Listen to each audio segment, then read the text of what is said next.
Good morning student. आज हम पढ़ेंगे भाषा और व्याकरण।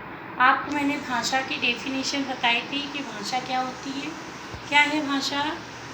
चलिए, अब अभी आपको नहीं आ रही है, कोई बात नहीं, मैं ही आपको बता देती हूँ। इसको आपको लर्न कर लेना है, ठीक है। तो भाषा क्या होती है? अपने मन के भाव और विचारों को दूसरों के समक्ष प्रकट करना और दूसरों के मन के भाव और विचार को समझना ही भाषा कहलाता है। भाषा के 3 रूप होते हैं। कौन कौन से? लिखित भाषा, मौखिक भाषा और सांकेतिक भाषा। तो लिखित भाषा पहले मौखिक भाषा आएगी, क्योंकि आदमी ने पहले बोलना सीखा। तो मौखिक भाषा क्या है? मुंह से बोल करके अपने विचारों को प्रकट करना मौखिक भाषा कहलाता है। और भाषा के 2 कौशल होते हैं, लिखित और मौखिक। अब लिखित भाषा क्या है? लिख करके अपने मन के विचारों को प्रकट करना लिखित भाषा कहलाता है। अर्थात लिखकर अपनी बातों को किसी के सामने देना, वो लिखित भाषा है। जैसे लिखित भाषा का उदाहरण है आपके पास पुस्तक, जिसमें कि लिखा हुआ रहता है और आप उसे पढ़ लेते हैं।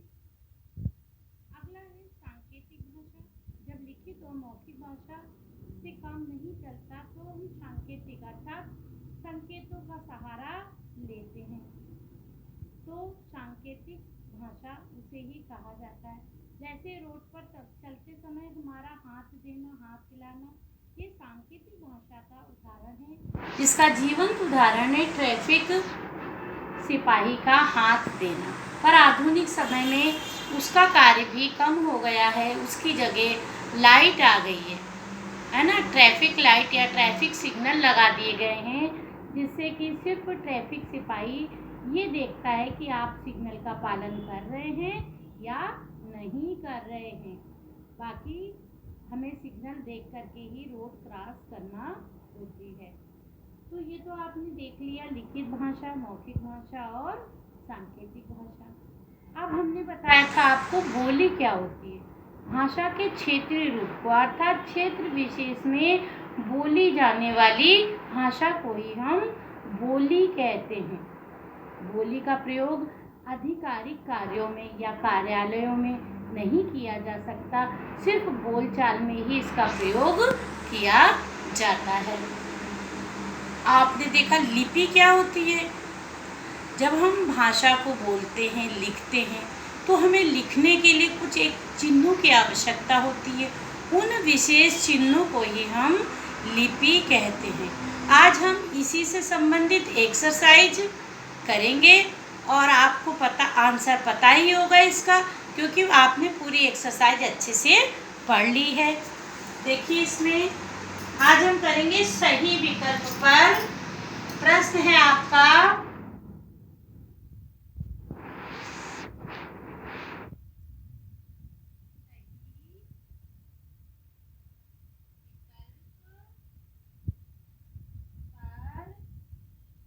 सही का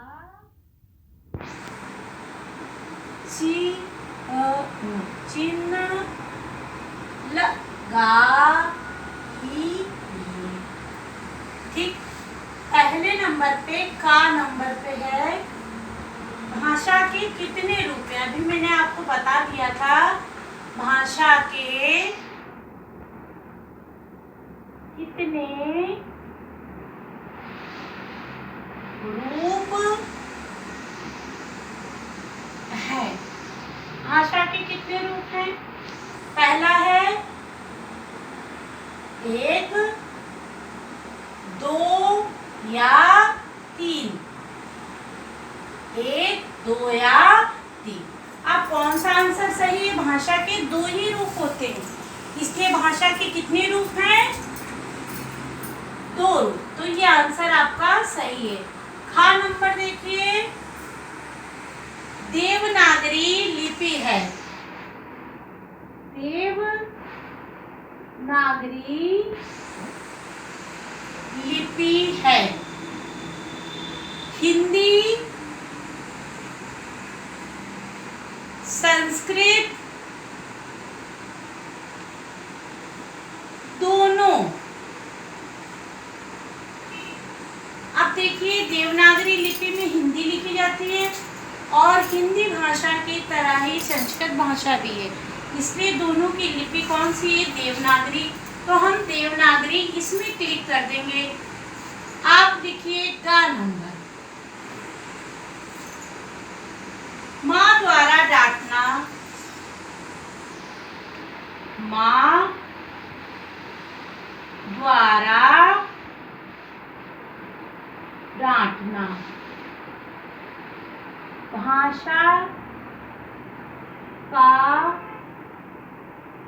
रूप है। माँ कोई लिख करके तो आपको नहीं डांटती होगी, लिखित, मौखिक, सांकेतिक। क्या आपकी माँ आपको लिखित रूप से डांटती है, मौखिक रूप से डांटती है या संकेतों के माध्यम से डांटती है? माँ आपको बोल कर डांटती है, चलो यहाँ से जाओ, पढ़ नहीं रहे हो। इस तरीके से माँ की डांट होती है, उसमें भी प्यार होता है। तो माँ की डांटना मौखिक होता है, क्योंकि माँ के पास इतना समय नहीं होता वो आपको लिख करके डांटेगी। तो माँ का डांटना क्या है? मौखिक भाषा का रूप है। अब गा का घा नंबर देखिए, भाषा के क्षेत्रीय रूप को कहते हैं। अभी मैंने आपको बताया है, भाषा के क्षेत्रीय रूप को कहते हैं। क्या कहते हैं? क्या बोली कहते हैं या लिपि कहते हैं, या फिर हम क्या कहते हैं? उपभाषा। नहीं, जो क्षेत्र विशेष में बोली जाती है वो भाषा नहीं है, लिपि भी नहीं है, क्योंकि लिपि तो भाषा को लिखने के चिन्ह होते हैं। जो क्षेत्र में बोली जाती है, स्थानीय रूप से बोली जाती है, वो है हमारी बोली। तो हम बोली पर क्लिक करेंगे। ये आपका आंसर सही है। अभी आपका एक आंसर और रह गया है, लास्ट वाला। मैं ऊपर तरफ कर दे रही हूँ और आपको ऊपर लिख करके बताती हूँ कि कौन सा है। 5th नंबर, 5 नंबर पे है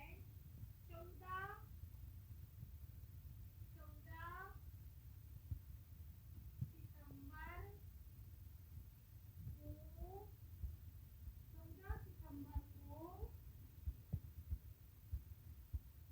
मनाया जाता है। क्या मनाया जाता है 14 सितंबर को? आप इसमें देखिए कौन कौन से आंसर है। पहला है शिक्षक दिवस, और शिक्षक दिवस, हिंदी दिवस, हिंदी दिवस। क्योंकि शिक्षक दिवस को 14 सितंबर को सितंबर में ही मनाया जाता है, पर ये किस दिन मनाया जाता है? शिक्षक दिवस। शिक्षक दिवस मनाया जाता है आपका 5 सितंबर, और 14 सितंबर को आपको पता है आपके यहाँ प्ले कॉम्पिटिशन होता है। 14 सितंबर को हिंदी दिवस के रूप में हम उसको मनाते हैं, क्योंकि 14 सितंबर 1949 को हिंदी को राजभाषा का दर्जा दिया गया था। इसीलिए